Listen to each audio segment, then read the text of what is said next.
Amém. Vamos abrir nossas Bíblias no Salmo 121.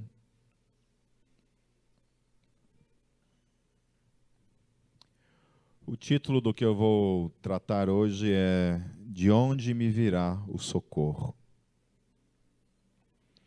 Deixem abertas suas Bíblias no Salmo 121. É um salmo curto, são apenas 8 versículos. Vamos orar antes de tudo? Vamos fechar nossos olhos mais uma vez? Santo Deus, eis-nos aqui, Senhor, mais uma vez diante da Tua santa palavra. Nós te pedimos, Espírito Santo, que você ministre e fale com a gente, fale com cada um de nós.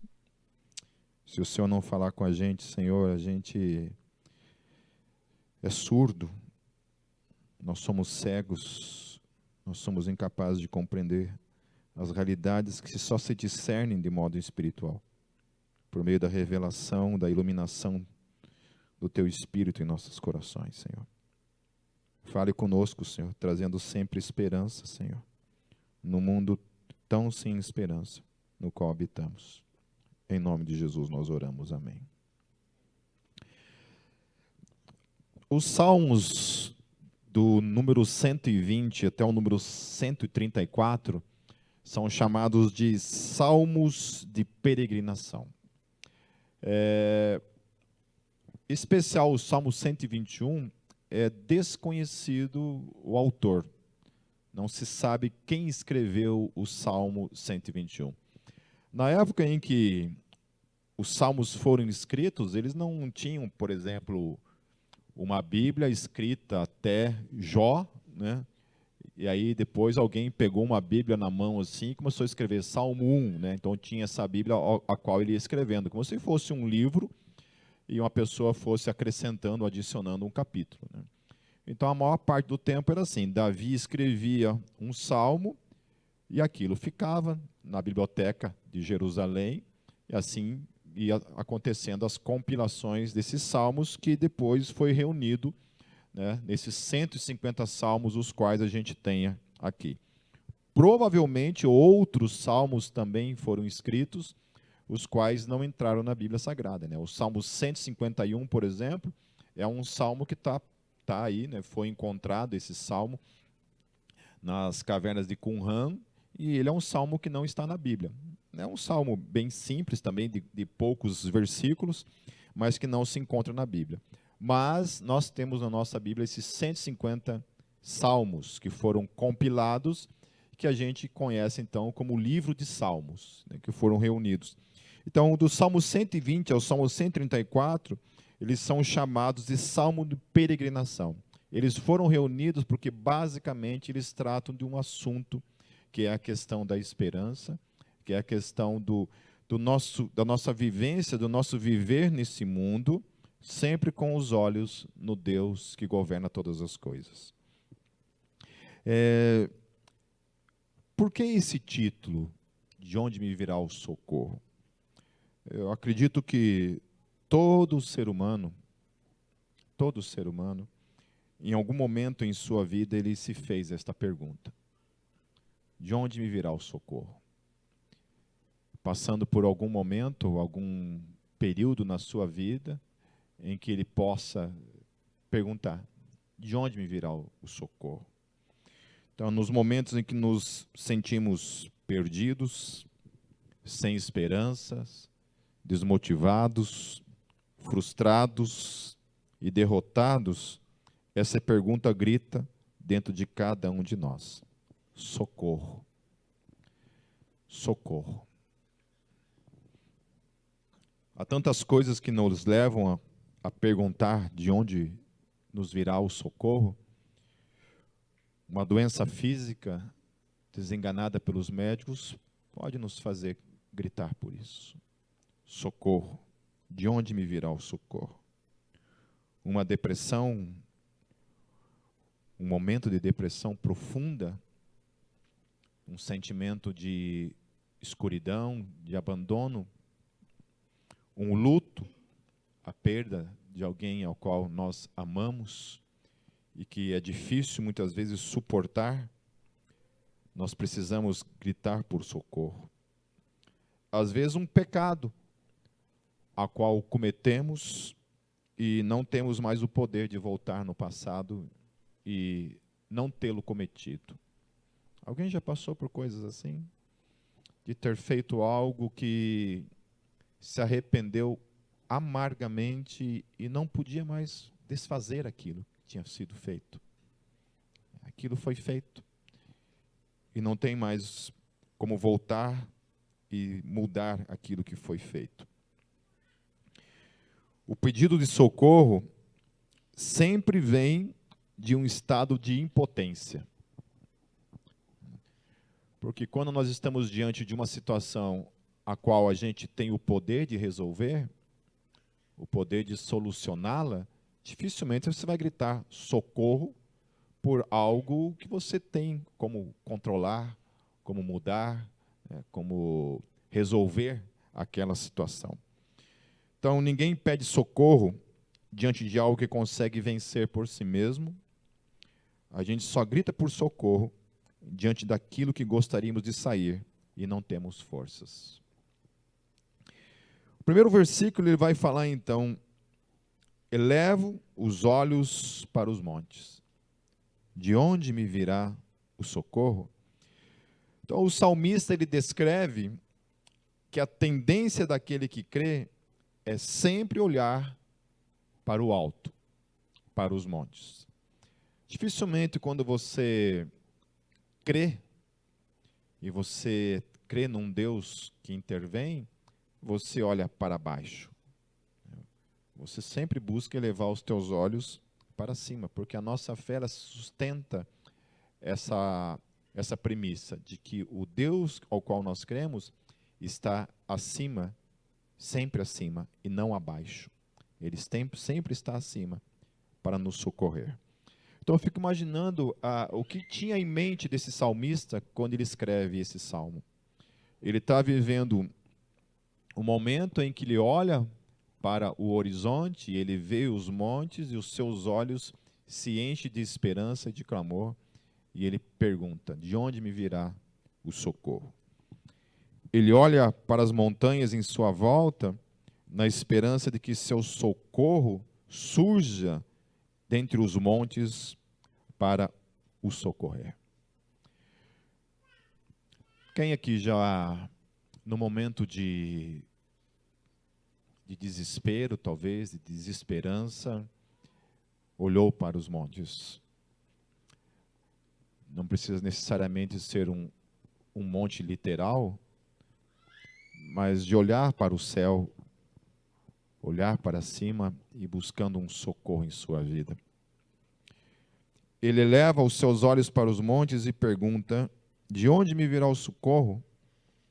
E o verso 2, ele vai dizer que ele sabe de onde vem. Ao contrário de outros, o salmista ele faz essa pergunta consciente da resposta. E às vezes a gente passa por isso também. Às vezes nós fazemos lamentações diante de Deus e fazemos questionamentos para Deus, conscientes de que aquilo que a gente está falando, perguntando, tem uma resposta pronta para a nossa vida.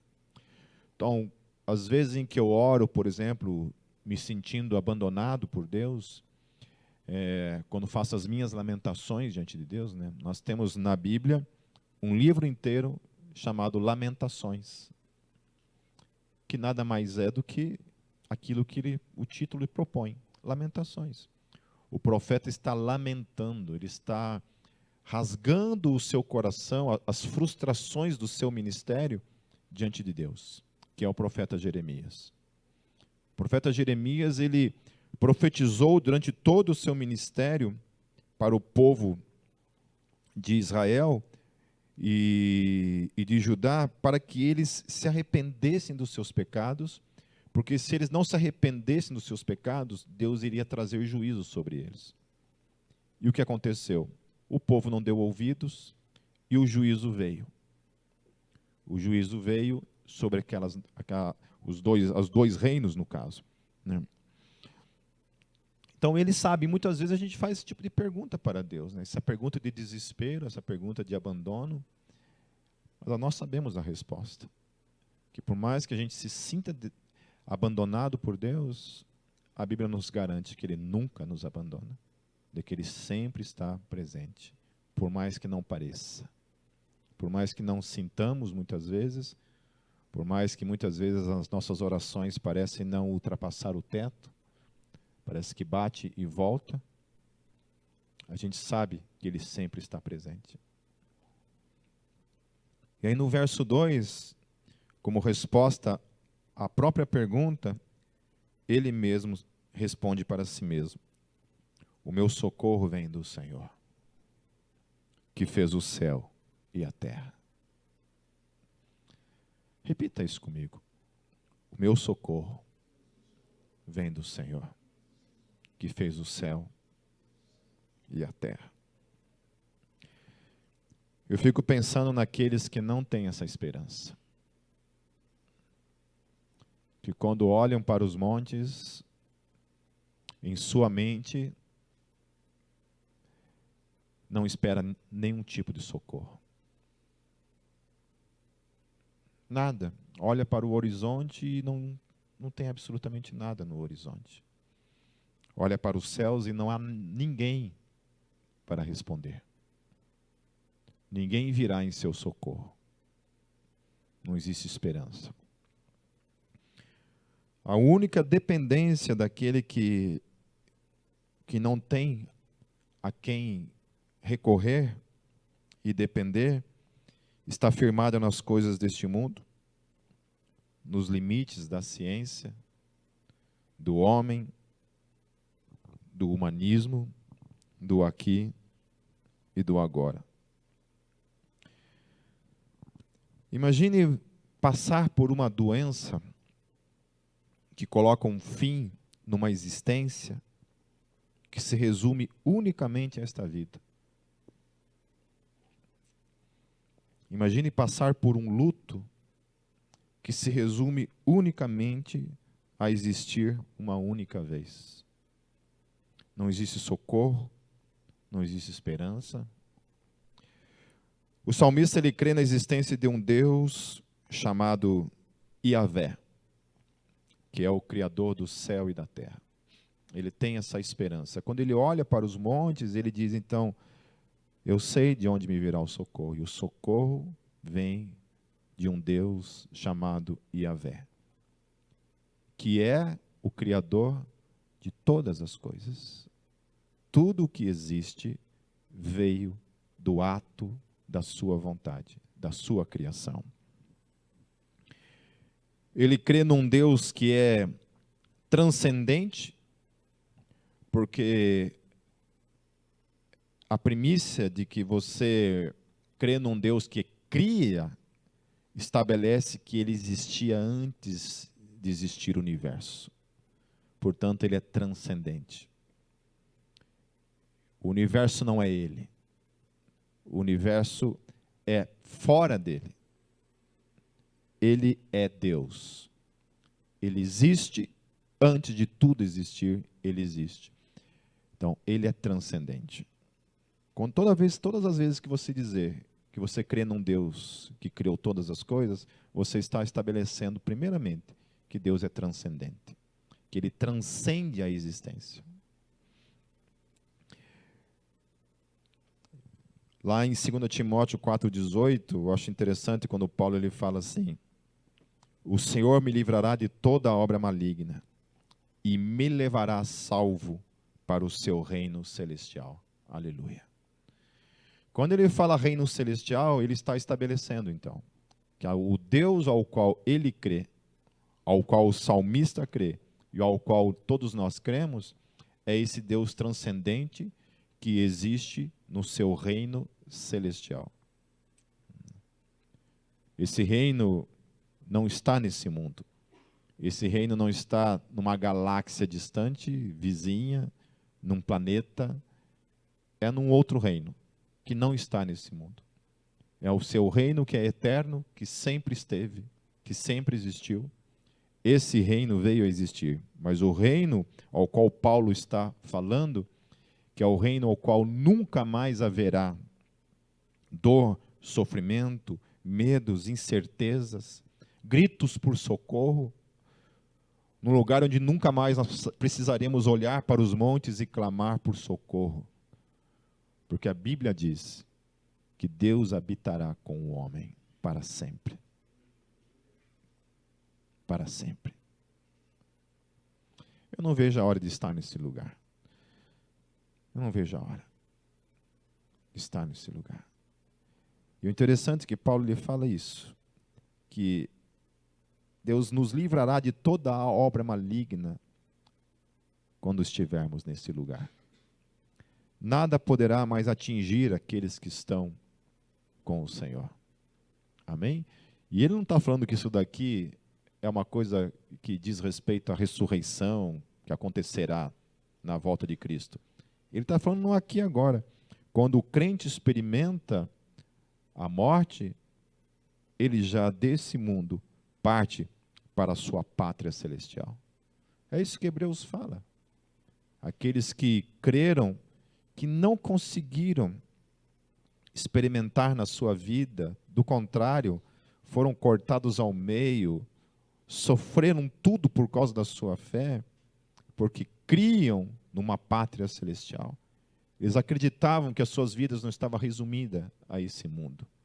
É por causa dessa esperança que faziam esses homens enfrentarem leões, enfrentarem a morte, enfrentarem fornalhas. Aqueles 3 homens que são lançados na fornalha, eles não tinham medo, porque eles criam nesse reino celestial, de onde vem o socorro. Se o socorro não vem nesse mundo, ele permanece ainda sendo a esperança de um mundo que sobrepõe esse mundo, o qual um dia todos nós seremos levados. C.S. Lewis, ele disse certa vez assim: o céu não é aqui. Aqui seria como uma antessala. Logo sairemos dela e experimentaremos de fato o que realmente nos espera. Aleluia. Aleluia. Quando o salmista olha para os montes e ele espera esse socorro, nele há a certeza de que ele não pertence a esse mundo. Porém, ainda que este Deus ao qual o salmista crê seja esse Deus transcendente, ele também é imanente. Ele está presente nesse mundo. Tudo nesse mundo subsiste por meio da existência dele. Não é interessante isso? Quando a gente pensa que tudo subsiste nele, significa que se Deus não existisse, nada existiria. Uma vez um apologeta falou isso, que a maior prova da existência de Deus é a existência de todas as coisas. Porque nós só temos 2 opções. Quando a gente vai falar de existência, só temos 2 opções. Ou o nada absoluto, do nada absoluto, surgiu tudo que existe, o que é, na minha percepção, uma coisa impossível. Não há a menor possibilidade disso acontecer. Nada não cria nada. Não tem como algo surgir do nada, porque nada é absolutamente nada. Algo sempre existiu. Ou o universo sempre existiu, ou existe um Deus criador de todas as coisas, que criou todas as coisas. Portanto, esse Deus, ele é imanente. Então, ainda que ele exista em seu reino celestial, ele está presente neste mundo, mantendo tudo com o seu poder e com a sua presença. Porque Paulo fala isso, que tudo subsiste nele, existe nele. Tudo, absolutamente tudo. Mesmo Satanás e seus demônios só existem porque Jesus permite a sua existência. E a sua própria existência depende dele. Não é tremendo isso? Ele não somente mantém tudo existindo, mas ele também é esse Deus que intervém. E é principalmente a razão pela qual o salmista ora. Quando você ora, todas as vezes que você ora, muitas vezes você ora para louvar a Deus, às vezes por agradecer a Deus. Mesmo quando você agradece a Deus, você agradece a Deus por razões quase que óbvias, né? Você só ora porque você acredita num Deus que intervém. E é um Deus que muitas vezes sobrepõe até mesmo as tuas escolhas. A gente precisa crer nisso. Nós precisamos crer num Deus que intervém, porque a gente crê que Ele nos dá saúde. Amém? Não é isso, não é assim? Nós cremos que nós estamos vivos porque Ele nos mantém assim. Então, quando eu agradeço a Deus pelas coisas que Ele me dá e que eu tenho no meu dia a dia, eu já estou estabelecendo, então, que Ele é um Deus que proveu, ou seja, Ele veio, Ele trouxe sobre mim, sobre vocês, a sua provisão. E por isso nós somos gratos. Quando eu oro por alguém, quando eu oro por esse país, por exemplo, por que eu oro pelo país? Porque eu creio que Deus pode vir sobre essa nação e transformar a realidade dessa nação. Porque senão, para que eu oraria? Somente para ter alguém a quem falar dos meus desejos, mas que não tem poder algum de manifestar a sua vontade nesse país? Por isso que nós oramos. Nós oramos porque nós cremos num Deus que pode transformar a história de cada indivíduo dessa nação e dessa nação como um todo. Amém, queridos? É esta crença que dá sentido a tudo. O Jean-Paul Sartre, um ateu, ele disse certa vez que nenhum ponto finito faz qualquer sentido se não tiver um ponto de referência infinito. Por isso o desespero, por isso a falta de sentido na vida daquele que não crê. E que não pode encontrar espaço na vida daquele que crê. Porque aquele que crê tem um sentido. Esse sentido é o próprio Deus. É Ele que dá sentido a tudo. Se nós tirarmos Deus, obviamente não existe sentido em nada.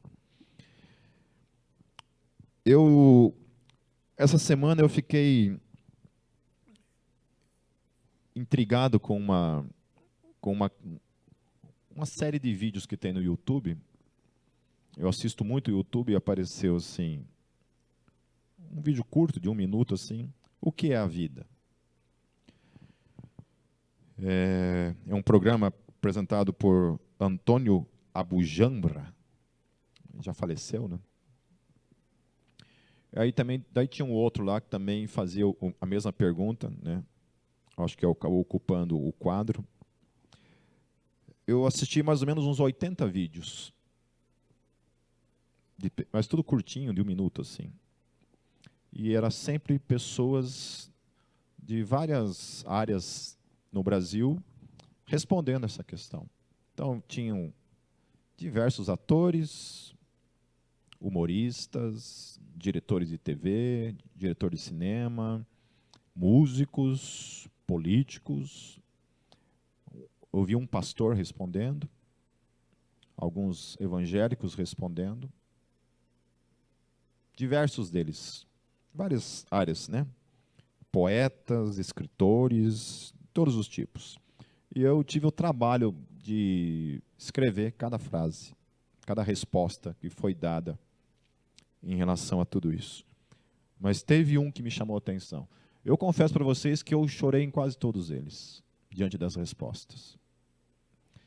E o meu choro não foi um choro de alegria. Foi um choro de desespero por cada um deles. Depois vocês coloquem lá, assim, o que é a vida, e vocês vão ver lá. Tem diversos políticos, diversas pessoas, assim, a maioria conhecida, né, no cenário brasileiro, alguns cientistas, inclusive.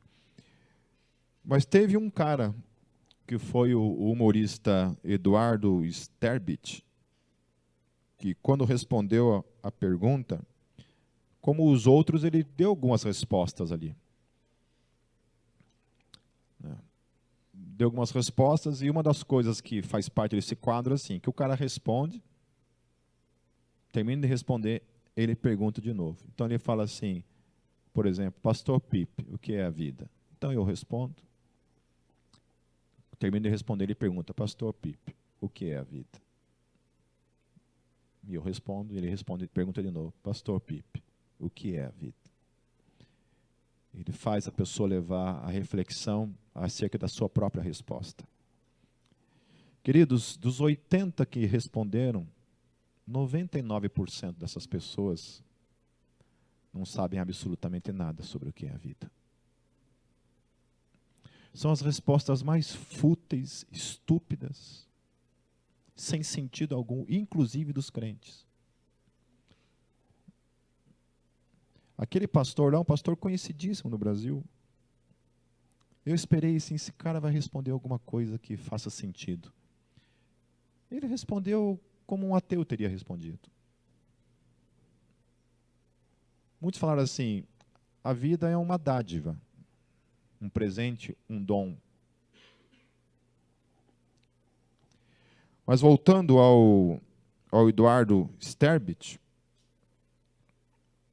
quando o Antônio Abujanra pergunta para ele pela terceira vez o que é a vida,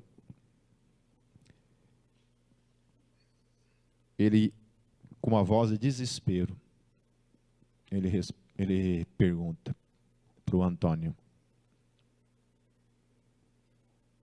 me responda, por favor me responda, não me deixe assim sem resposta. E o programa termina sem ter uma resposta. E ele fala assim, cara, você vai me deixar assim? Nessa angústia? E simplesmente acaba. Eu estou falando para vocês de pessoas que, teoricamente, formam a opinião dessa nação. Inclusive pastores. Que influenciam pessoas. E não sabem responder o que é a vida. Se me perguntassem, queridos, o que é a vida, eu responderia de prontidão. A vida é Cristo. A vida é Cristo. Teve por isso que eu falei 99%, teve uma única pessoa que respondeu que é Deus. Ele deu uma resposta um pouco lá, daí depois o cara perguntou de novo o que é a vida, ele falou assim, olha, pela minha fé, a vida é Deus. Sabe quem foi? Danilo Gentili. O único que respondeu certo. A vida é Deus. A vida é Cristo.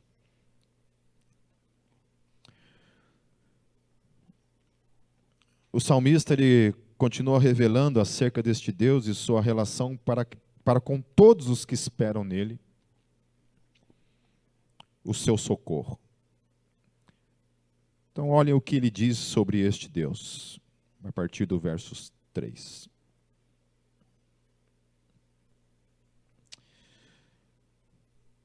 Isso é para mim e para você, querido. Então, Deus está nessa noite dizendo assim, ei Lucas, ei Jesus, ei Márcia, ei Kátia, ei Osvaldo, ei todos vocês que estão aqui nessa noite. Esse Deus ao qual vocês olham e se perguntam muitas vezes de onde me virá o socorro, Ele está dizendo para mim e para você nessa noite. Ele não permitirá que os teus pés resvalem. Aquele que te guarda, ele não dorme. É certo que não cochila, nem dorme o guarda de Israel. O Senhor é quem te guarda. O Senhor é a tua sombra à tua direita. De dia não te molestará o sol, nem de noite a lua. O Senhor te guardará de todo o mal, guardará a tua alma. O Senhor guardará a tua saída e a tua entrada, desde agora e para sempre. Amém. Quem crê nisso? Amém. Queria dizer para cada um de vocês, sabe, pega uma folha A4 em casa, assim, imprima esse salmo e coloque no teu espelho, para que todos os dias, ao acordar, você saiba que você tem alguém que não dorme, que quando se trata de você, ele não dorme, de que ele guarda você o tempo todo, de que ele não permitirá que nenhum mal sobrevenha de modo eterno sobre você, que tudo é temporário, tudo é um tempo. Se a vida é como um sopro, o mal é ainda menor. O mal é um instante. Agora a vida a qual eu e você fomos projetados para viver é eterna. É eterna. E o socorro está presente, meus queridos. Um dia ele virá na sua plenitude, na sua totalidade.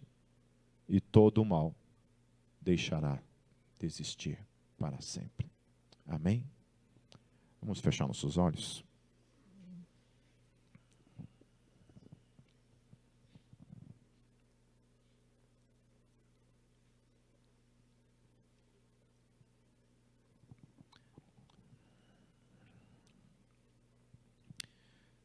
Sabe, eu não sei como é que você chegou aqui nessa noite. O quanto talvez a tua alma tem sangrado e muitas vezes perdido a esperança e os olhos nos montes. Os montes, eles significavam o lugar onde Deus habitava, que fumegava, onde Deus manifestava a sua presença.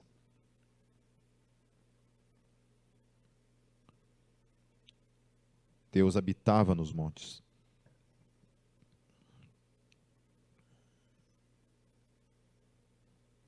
O que o Espírito Santo está dizendo para mim e para você nessa noite é isso. Não perca a esperança. Não deixe de olhar para os montes. Continue crendo nesse Deus que é imanente, mas não imanente somente no sentido de que subsistimos nele, mas no sentido de um Deus que nos guarda, que provê todas as coisas, que cuida e que em breve nos levará para o seu reino celestial. Pai, nós te agradecemos pela tua palavra nessa noite, por essa palavra de esperança, de injeção de fé em nosso espírito, Senhor. É tão bom, Deus, crer que o Senhor nunca dorme, de que quando se trata de cada um de nós, o Senhor está presente, nos guardando, cuidando para que os nossos pés não resvalem, Senhor, completando a obra que o Senhor iniciou na vida de cada um de nós. Senhor, nós também oramos por esse momento de ceia, oramos por esse pão, por esse vinho, consagramos ele ao Senhor nesse momento. Em nome de Jesus. Amém. Queridos, não comam e não bebam até que todos se sirvam. Esperem eu liberar.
Dentro do tabernáculo havia uma mesa,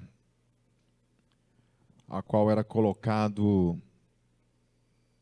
12 pães. Cada tribo era representada por um daqueles pães.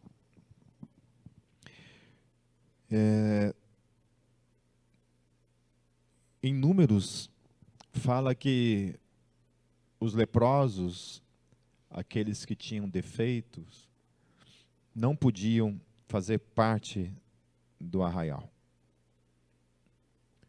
Eles tinham que viver fora do arraial. A eles não era permitido entrar por causa de suas imperfeições.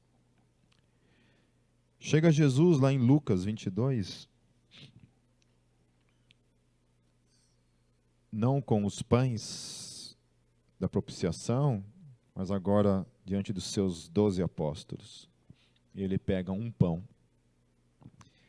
e ele reparte esse pão com cada um deles. E aí o texto é interessante. Lá no verso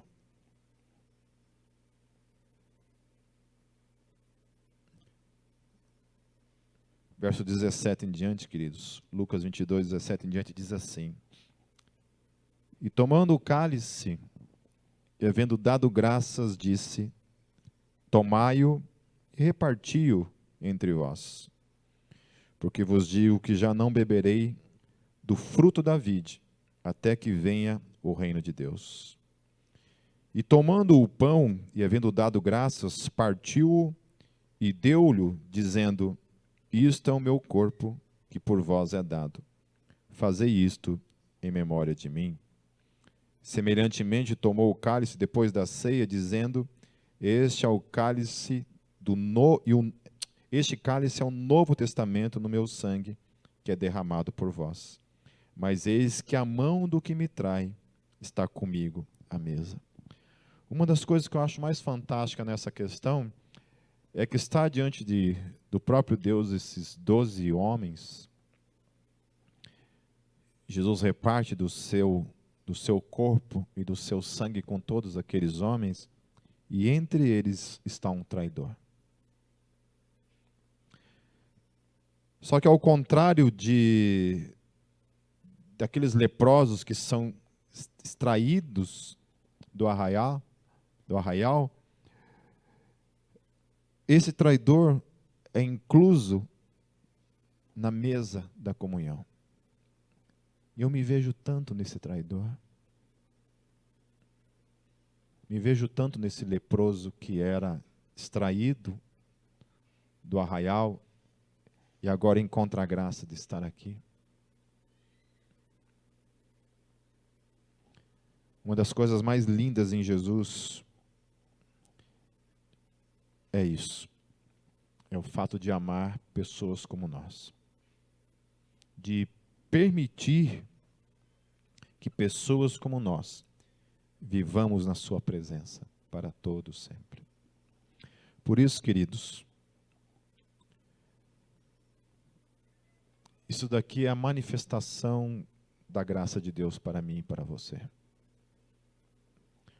Representando o corpo de Cristo que foi surrado, cuspido, crucificado e sofreu toda a dor por mim e por você.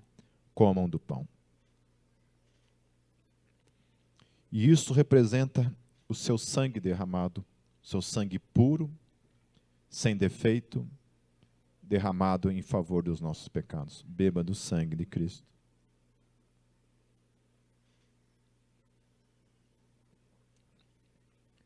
Nós somos gratos, Senhor, porque nós não merecíamos absolutamente nada. Nós estávamos separados da Tua glória. Nós amávamos mais as coisas deste mundo, Senhor, do que ao Senhor. Nós éramos incapazes de Te amar. Éramos incapazes de qualquer coisa, Senhor. Mas o Senhor nos alcançou por meio da Tua graça e do Teu sacrifício. Obrigado, Jesus, porque muito mais do que cremos num Deus que nos socorre, hoje nós temos um Deus presente, vivo, que nos ama, que cuida de nós e que nos salva de nós mesmos. Obrigado, Jesus, pela tua obra que se iniciou na vida de cada um de nós, a qual nós cremos que o Senhor irá completá-la. Em teu nome, Jesus. Amém.